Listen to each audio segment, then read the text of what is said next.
Panorama group, जो सोचता है वो करता है। आपके अपने सपनों का आशियाना।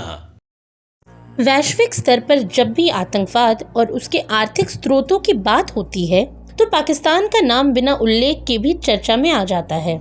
एक ओर विश्व शांति और स्थायित्व के प्रयास लगातार जारी हैं, वहीं दूसरी ओर कुछ देश अब भी प्रत्यक्ष या परोक्ष रूप से आतंकवाद को संरक्षण देकर अंतर्राष्ट्रीय सुरक्षा को चुनौती दे रहे हैं। अब हाल ही में जम्मू कश्मीर के पहलगाम क्षेत्र में हुए आतंकी हमले ने एक बार फिर इस सच्चाई को उजागर कर दिया है। वहीं भारत का मानना है कि ये हमला पाकिस्तान प्रायोजित आतंकवाद का एक और ताज़ा उदाहरण है। वहीं इस हमले के बाद भारत ने अपनी कूटनीतिक गतिविधियों को तेज करते हुए पाकिस्तान को दोबारा FATF यानी फाइनेंशियल एक्शन टास्क फोर्स की ग्रे लिस्ट में शामिल कराने की मुहिम शुरू कर दी है।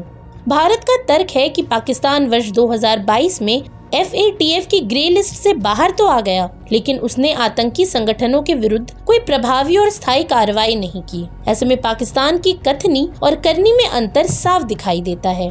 अब ऐसे में सबसे पहला सवाल ये है कि आखिर FATF है क्या?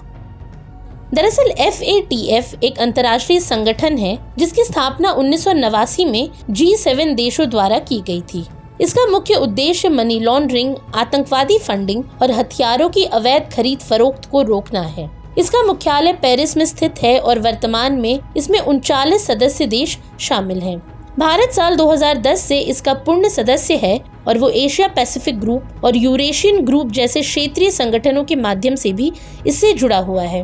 वहीं FATF यानी फाइनेंशियल एक्शन टास्क फोर्स देशों को दो श्रेणियों में वर्गीकृत करता है, ग्रे लिस्ट और ब्लैक लिस्ट। ग्रे लिस्ट में वो देश आते हैं जो आतंकी फंडिंग और मनी लॉन्ड्रिंग के मामलों में ढील बरतते हैं लेकिन सुधार का वादा करते हैं। वहीं ब्लैक लिस्ट में ऐसे देश शामिल होते हैं जो इन अपराधों को रोकने में पूरी तरह असफल रहते हैं और अंतर्राष्ट्रीय नियमों की अनदेखी करते हैं। इन सूचियों में नाम शामिल होने से देश की अर्थव्यवस्था और वैश्विक छवि को गंभीर नुकसान पहुंचता है। IMF और वर्ल्ड बैंक जैसे संस्थान फंडिंग देने से हिचकिचाते हैं और विदेशी निवेशकों का विश्वास भी डगमगाता है।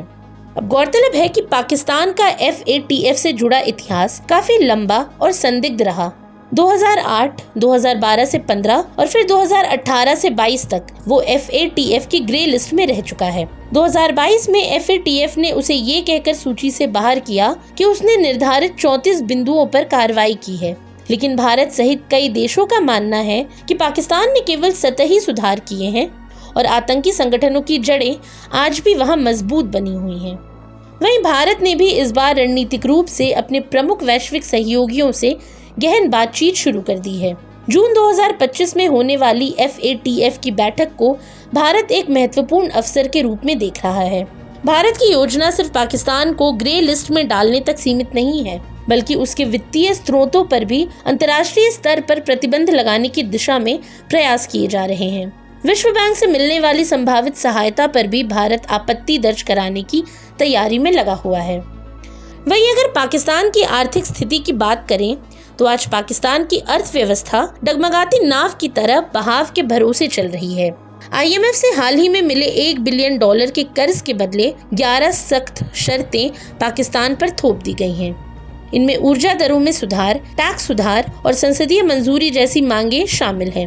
FATF की ग्रे लिस्ट में लौटने की स्थिति में पाकिस्तान को न केवल आर्थिक झटके लगेंगे, बल्कि वैश्विक मंच पर उसकी बची खुची साख भी धूमिल हो सकती है।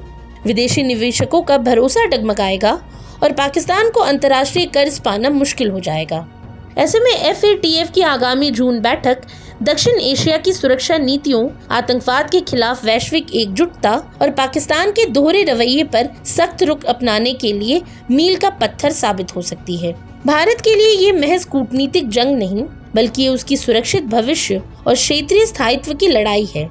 अगर FATF में भारत की दलीलें मानी जाती हैं, तो ये न केवल पाकिस्तान की आर्थिक हालत को और नाजुक बना देगा, बल्कि उसे अंततः ये संदेश भी देगा कि अब आतंकवाद को पालना वैश्विक समुदाय को बर्दाश्त नहीं, क्योंकि जब तक आतंकवाद को धन मिलेगा, तब तक वैश्विक शांति एक सपना ही रहेगी।